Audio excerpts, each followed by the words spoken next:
PV. Anwar വിഷയത്തിൽ പ്രതിപക്ഷ നേതാവ് വി.ഡി. സതീശനെതിരെ മുതിർന്ന നേതാക്കളും മുസ്ലിം ലീഗും. പി.വി. അൻവറിന്റെ മുന്നണി പ്രവേശത്തെ എതിർത്ത് വി.ഡി. സതീശൻ രംഗത്ത്.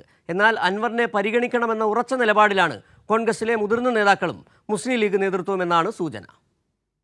പി.വി. അൻവറിന്റെ മുന്നണി പ്രവേശത്തിൽ ഒരു വിട്ടുവീഴ്ചയും വേണ്ടെന്ന നിലപാടാണ് പ്രതിപക്ഷ നേതാവ് വി.ഡി. സതീശന് ഉള്ളത്. അൻവറിന്റെ കാര്യം അടഞ്ഞ അധ്യായം. അൻവർ കോൺഗ്രസിനെയും യു.ഡി.എഫിനെയും വെല്ലുവിളിച്ചു, തന്നെ വ്യക്തിപരമായി അവഹേളിച്ചു. ഇനി അൻവറിന് മുന്നിൽ യു.ഡി.എഫിന്റെ വാതിൽ തുറക്കേണ്ടതില്ല. ഈ നിലപാടാണ് സതീശൻ മുതിർന്ന നേതാക്കളെ അറിയിച്ചത്. എല്ലാ ദിവസവും ഒരേ ചോദ്യം ചോദിച്ചു കഴിഞ്ഞാൽ എന്താ കാര്യം? എല്ലാ ദിവസവും പറയേണ്ട കാര്യമില്ലല്ലോ. രാവിലെ എഴുന്നേറ്റ് വന്നിട്ട് എല്ലാ ദിവസവും ഒരേ ചോദ്യം ചോദിച്ചാൽ അതിൻ്റെ ഉത്തരവില്ല.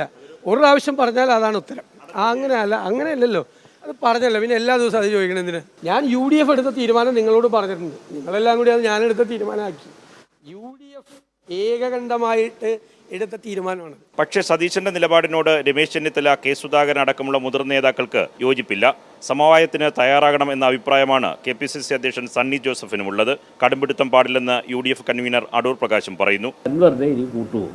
അത് ഇപ്പോൾ പറയേണ്ട കാര്യമല്ല. അതൊക്കെ പിന്നീട് ഒരു അവസരത്തിൽ നിങ്ങളുമായി ഈ അവസരം കിട്ടുന്ന സമയത്ത് പറയാം. മുസ്ലിം ലീഗിന്റെ മനസ്സുകൂടി വായിച്ചാണ് മുതിർന്ന നേതാക്കളുടെ അഭിപ്രായം. പക്ഷേ സതീശൻ വഴങ്ങുന്നില്ല.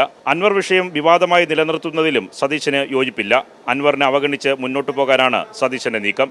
പക്ഷേ ഇക്കാര്യം മറ്റന്നാൾ ചേരുന്ന കോൺഗ്രസ് രാഷ്ട്രീയകാര്യ സമിതി യോഗത്തിൽ മുതിർന്ന നേതാക്കൾ ഉന്നയിക്കുമെന്നാണ് സൂചന. കൈരളി ന്യൂസ്, തിരുവനന്തപുരം. പി.വി. അൻവർ യു.ഡി.എഫിന്റെ ഭാഗമാകുമോ എന്ന ചർച്ചകൾക്ക് ഇപ്പോൾ പ്രാധാന്യമില്ലെന്ന് അടൂർ പ്രകാശ്. അത് പിന്നീട് തീരുമാനിക്കേണ്ട കാര്യമാണെന്നും അടൂർ പ്രകാശ് പറഞ്ഞു. വെറുതെ ഇനി കൂട്ടുപോകും.